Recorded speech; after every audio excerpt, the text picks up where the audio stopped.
नमस्कार बच्चों, आज जो पाठ हम पढ़ने जा रहे हैं उसका नाम है टोपी शुक्ला। इसके रचनाकार हैं राही मासूम रजा। टोपी शुक्ला का यह पाठ लेखक राही मासूम रजा के उपन्यास की अंश मात्र है। इस कहानी में दो बच्चों के बाल्यकाल का वर्णन किया गया है, यानी कि उनके बचपन की बातें बताई गई हैं। और जिसमें जो पहला बच्चा जिसके बारे में बात करेंगे उसका नाम है बलभद्र नारायण शुक्ला, जिसे हम टोपी के नाम से जानते हैं, और दूसरे का नाम इफ़न है। इफ़न टोपी का पहला दोस्त था। दोनों में पक्की दोस्ती थी, मीन्स फास्ट फ्रेंडशिप। दोनों एक दूसरे के बिना अधूरे थे, लेकिन उन दोनों का विकास एक दूसरे से अलग वातावरण में हुआ।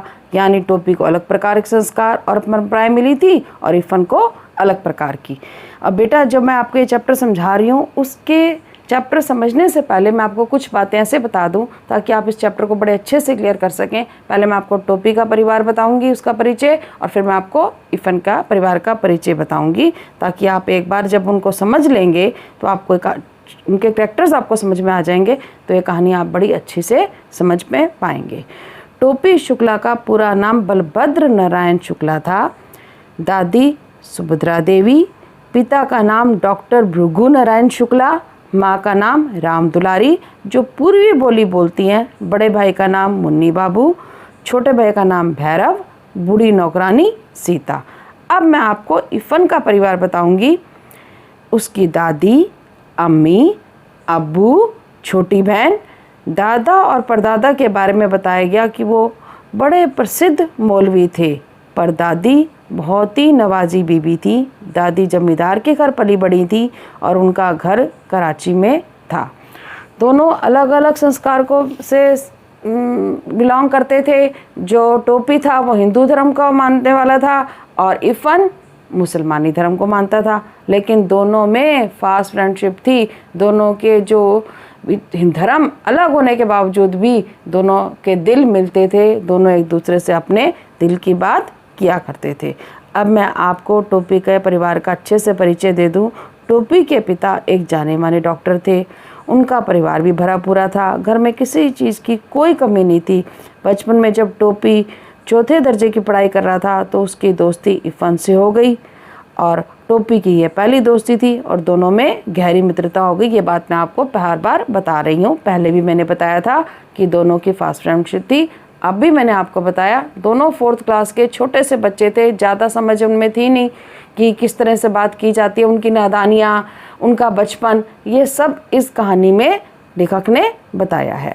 अब इफ़न के बारे में बता दूं। इफ़न के परिवार में उसके पिताजी थे और बूढ़ी दादी थी और भाई बहन थे। और इफ़न को साथ टोपी की दोस्ती थी, इसलिए टोपी जब मन करता इफ़न के घर चला जाता। वहाँ बूढ़ी दादी से इसका बहुत स्नेह था। बूढ़ी दादी जो कि 72 ईयर्स की थी और इफ़न सिर्फ 8 साल का था। माफ़ कीजिएगा, इफ़न नहीं, टोपी सिर्फ 8 साल का था, लेकिन दोनों में गहरी मित्रता थी। दोनों, जो टोपी और इफ़न दादी के साथ बैठते, कहानियाँ सुनते, खुश होते, और दादी जो पूर्वी बोली बोलती थी, दोनों को वो बोली बहुत अच्छी लगती थी। और अब्बू के, जो इसके पिता थे इफ़न के, ये बहुत बड़े कलेक्टर थे, इसलिए उनकी पूरे जहाँ गांव में पूरी बात मानी भी जाती थी। सारे परिवार के लोग भी इनकी बात मानते थे। इफ़न की दादी पूर्व बोली बोलती थी। ब्याह कर जब वो आई इस लखनऊ में तो उन्हें बड़ी कठिनाइयों का सामना करना पड़ा, क्योंकि वहाँ जहाँ जमींदार के घर थी वहाँ दूध, दही, घी, मक्खन खाने की खूब सुविधा थी। खूब ऐशो आराम की ज़िंदगी थी। नाचने गाने का बड़ा शौक़ था और वहाँ वो अपने सारे शौक़ पूरे करती थी। अब यहाँ ब्याह कर आई तो मौलवी के घर आ गई तो उनके कोई शौक़ भी पूरे नहीं हुए। वो नाचना गाना बजाना चाहती थी और मौलवी साहब को ये बिल्कुल पसंद नहीं था। जब इफ़न के पिता की शादी हुई तो उनका मन किया कि मैं भी अपने बेटे की शादी में खूब नाचूं गाऊं, लेकिन ऐसा कुछ हो नहीं सका क्योंकि उन्होंने इस बात को पसंद नहीं किया और जो दादी थी वो मन मार कर रह गई। लेकिन जब इफ़न पैदा हुए तब मौलवी साहब नहीं रहे और इफ़न की छठी मनाई गई। बेटा जी, जब जो बच्चा पैदा होता है और वो 6 दिन का हो जाता है तो एक फंक्शन किया जाता है जिसको हम छठी कहते हैं। उस फंक्शन में दादी ने खूब नाचा गाया। अपने मन के जो अरमान थे, उनके मन की इच्छाएं थी कि मेरे घर में खुशी जो आई मैं उस तरह से पूरा करूँ नाच गा के, वो आज उन्होंने इफ़न की छठी पर पूरी करी। अब मैं आपको टोपी के परिवार के बारे में बता दूं। जैसे मैंने पहले भी बताया था कि टोपी परिवार में उसकी दादी, माता, पिता और 2 भाई थे।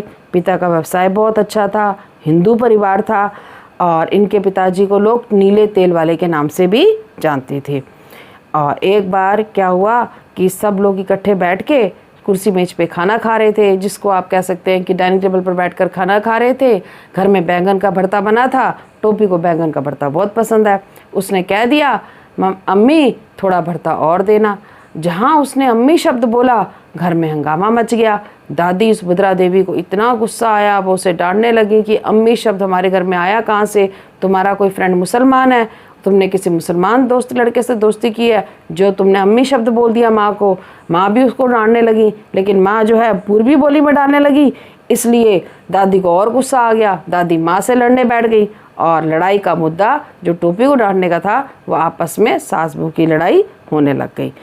और ये बात टोपी को बड़ी बुरी लगी। उसने सारी की बात अपने दोस्त इफ़न को बताई। ज्योग्राफी का पीरियड बंक करके दोनों दोस्त इकट्ठे बैठे और सारी बात उसने अपने दोस्त इफ़न को बताई और बहुत रोया।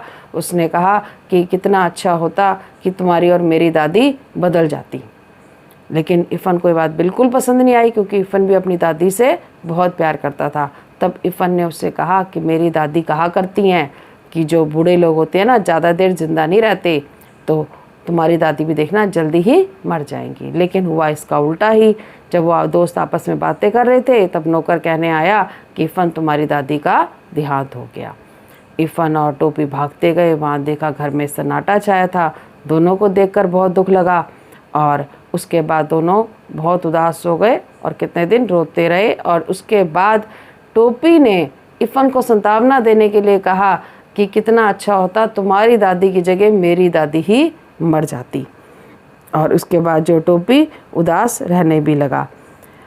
अभी टोपी का मन पक्का भी नहीं हुआ था कि 10 अक्टूबर 1945 को इफ़न के पिता जो कलेक्टर जी थे उनका तबादला मुरादाबाद में हो गया।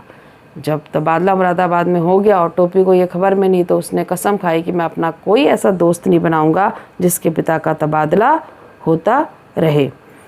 और टोपी को इफ़न के घर जाने की बहुत आदत थी। वो बहुत अकेला हो चुका था इफ़न के बिना। तो उसने सोचा कि एक दिन मैं इनके सरकारी बंगले पे चला जाता हूँ। उसका मन किया और चला गया। नौकर और माली वहाँ के उसके दोस्त थे, उन्होंने उसको वहाँ पर एंटर होने दिया। जब वहाँ पर वो एंटर हुआ तो उसने देखा कि सरकारी बंगले पे 3 लड़के जो उस बंगले के कलेक्टर के मालिक के थे आपस में खेल रहे हैं और क्रिकेट खेल रहे थे और तीनों ही अंग्रेजी में बातें कर रहे थे। उन्होंने तो टोपी को घास तक नहीं डाली, उससे कोई बात भी नहीं की और टोपी चुपचाप उन्हें देखता रहा। और एक लड़के ने अपने कुत्ते से टोपी को कटवा दिया और जब टोपी को होश आया तब उसके पेट में 7 सुइयां लग चुकी थी। घर में जो बूढ़ी नौकरानी थी वो ही सिर्फ टोपी का दर्द समझती थी, उसको प्यार करती थी, उसके समझाती थी और टोपी उन्हीं के साथ अपने दुख भूल जाया करता था। एक बार जाड़े में नए कोट आए, लेकिन कोट किस किस के लिए आए? एक मुन्नी बाबू के लिए और एक भैरव के लिए। इनके लिए टोपी जी के लिए तो कोई कोट आया ही नहीं। इन्हें मुन्नी बाबू का कोट दे दिया गया कि तुम इसे ही पहन लो। और टोपी को ये बात बहुत बुरी लगी कि कोट चाहे देखने में इतना पुराना नहीं था, नया ही लगता था, लेकिन था तो बड़े भाई के उत्तरानी। उन्होंने इसे पहनने से मना कर दिया और नौकरानी के बेटे को दे दिया। इस बात पे भी टोपी को बहुत डांट पड़ी। टोपी 9वीं कक्षा में 2 बार फेल हो गया, लेकिन बेटा उसके फेल होने के कारण थे। जब वो पहली बार पढ़ने आराम से बैठता था, पढ़ने में भोंदू नहीं था, पढ़ाई में बिल्कुल ठीक था, पढ़ने में मन भी लगाता था, लेकिन पढ़ने बैठता था तो बड़े भाई साहब जो मुन्नी बाबू हैं उसको कह देते कि जाओ भाई जी कुछ काम कराओ, घर का ये सामान ले आओ, घर का वो सामान ले आओ। और कभी मम्मी कह देती है उसकी कि जाओ बेटा अब घर का ये सामान ले आओ, नौकर जो है एक से हम भिजवा नहीं सकते, तुम ला के दे दो। और टोपी को मानना पड़ता। टोपी सामान लेने चला जाता, उसकी पढ़ाई वहीं धरी की धरी रह जाती, कुछ नहीं होता। तो छोटा भाई भैरव जो उसकी कॉपी कागज़ के जहाज बना के पेज फाड़ फाड़ के उड़ाता रहता। जब कॉपी किताबें ही फट गई तो पढ़ाई तो वैसे ही कम रह गई, इस वजह से उसकी पढ़ाई हो नहीं पाई। अगले साल उसने सोचा कि मैं मन लगा के पढ़ूंगा, तो टाइफाइड हो गया। 2 बार इस बार से फेल हो गया, तीसरी बार उसने सोचा कि कुछ भी हो जाए मैंने पास होकर दिखाना है, और उसने पूरी कोशिश की कि मैं पास होकर रहूँगा। लेकिन जब क्लास में जाता था तो क्लास के बच्चे उसका मजाक उड़ाते, और तो और टीचर तक उसका खूब मजाक उड़ाते। अगर वो हाथ खड़ा करता कि मुझे ये क्वेश्चन आता है और मैं जवाब दूंगा, तो टीचर भी कह देते अरे तुम्हें तो आता ही होगा, तुम्हें तो 2 साल हो गए इस क्लास में पढ़ते हुए, कम से कम दूसरे बच्चों को तो पढ़ने दो। और उससे कोई आंसर भी नहीं देने देते थे। टोपी को बहुत बुरा लगता है कि क्लास स्कूल में भी उसका सब बच्चे मजाक उड़ा रहे हैं, इसलिए वो अकेला हो गया, और घर में भी वो बिल्कुल अकेला हो गया। तो उसने निश्चय किया कि चाहे कुछ भी हो जाए, इस बार तो मैं क्लास में पास होकर दिखाऊंगा। और उसने ऐसा करके दिखाया। वो रात दिन पढ़ता रहा, मेहनत करता रहा, लेकिन इस बीच उसके जो पिताजी थे, डॉक्टर थे, उनको इलेक्शन में खड़े होने की टिकट मिल गई। जब इलेक्शन में खड़े होने की टिकट मिली, वो चुनाव में खड़े हुए हैं, तो घर में चुनावी माहौल हो गया और इसकी पढ़ाई पे बहुत फ़र्क पड़ा। लेकिन जब टोपी ने कसम खा रखी थी कि मैंने तो सिर्फ पढ़ना और सिर्फ पढ़ना है, घर की तरफ ध्यान भी नहीं देना कि घर में क्या हो रहा है, तो वो अपनी पढ़ाई करता रहा। और जिस दिन उसका रिज़ल्ट आया, उस दिन चुनाव का रिज़ल्ट भी आया। उसके पिताजी तो चुनाव में हार गए थे, उनकी ज़मानत तक जब्त हो गई, लेकिन टोपी पास हो गया और टोपी 3rd डिवीज़न में पास हुआ। किंतु उसके 3rd डिवीज़न आने के विषय में भी हमें उसकी परिस्थितियों को भी ध्यान में रखना होगा। तो बच्चों, ये था पाठ का सार। अगर आपको इस पाठ से रिलेटेड कोई भी डाउट हो तो मुझे कमेंट करके बताएं, मैं आपके कमेंट का ज़रूर रिप्लाई करूँगी।